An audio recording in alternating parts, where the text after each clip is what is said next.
ضلع کوہسار مری کی جرمنی سے درآمد کردہ سفاری ٹرین سیاحت کے دلدادہ افراد کے لیے کسی نعمت سے کم نہیں۔ مری اپنی خوبصورتی کے لحاظ سے یوں تو پرکشش ہے ہی، مگر محکمہ سیاحت حکومت پنجاب کی جانب سے کشمیر پوائنٹ سے گورنمنٹ ہاؤس تک چلنے والی سفاری ٹرین مری کے دلکش مناظر دکھانے میں اہم کردار ادا کر رہی ہے۔ یہ سفاری ٹرین کشمیر پوائنٹ سے گورنمنٹ ہاؤس تک کے دل پرے مناظر دکھاتی ہے، جس کا دورانیہ 20 سے 25 منٹ کا ہے۔ اس ٹرین میں سیر کرنے والے سیاح کشمیر، گلیال، ہزارہ اور دیگر وادیوں کے دل کو موہ لینے والے نظارے سیاحوں کو کسی طلسماتی دنیا میں لے جاتے ہیں۔ ہم لوگ گجرانوالہ سے آئے ہیں اور یہ جب سے ہم لوگ آ رہے ہیں کافی ٹائم، لیکن یہ نیو ون چیز ہے جو ہم لوگوں نے یہاں پہ دیکھی ہے۔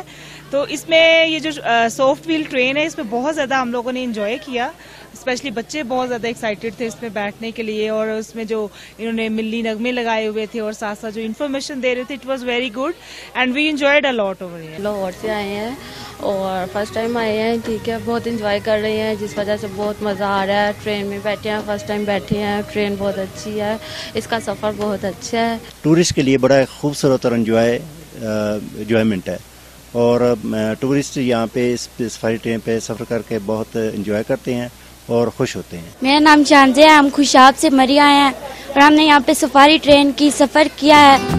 حکومت پنجاب کو چاہیے کہ دیگر علاقوں میں بھی سیاحت کے فروغ کے لیے مقامات تلاش کرے اور سیاحوں کی تفریح کے لیے مقامات تعمیر کرے۔ ہر خبر پر پہلی نظر صرف چناب نیوز پر۔